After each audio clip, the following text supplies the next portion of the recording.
Sa katapusan sa adlaw, usa ra gyud ang mabilin, imong kaugalingon. Walay lain nga mosalo sa imong kasakit, walay lain nga motabang ug motindog kung mahugno ka. Maong saligi imong kaugalingon, kay kasaligan ka. Ayaw sigig asa sa uban, kay sila bitaw walay obligasyon nimo. Dili sila dapat mo padayon sa imong damgo. Ikaw ra gyud ang dapat mukupot sa imong plano. Busa, planuha sa hilom, buhata sa tinud-anay.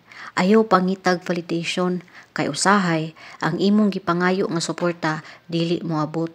Makalumo pa hinuon sa kasing-kasing. Hilom lang, apil sa imong pagpadayon ang pagampo, ug sa matag adlaw nga imong giatubang, hinumdumi ang tinuod nga kusog gikan sa sulod nimo, dili sa uban tao. Padayon lang, kay bisan pag walay mo tan-aw, bisan pag walay mo palakpak, mo cheer. Ang whispered effort nimo karon mo'y mosinggit nga kalampusan pohon. Ikaw ra, pero igo ka, ug kaya kaayo nimo.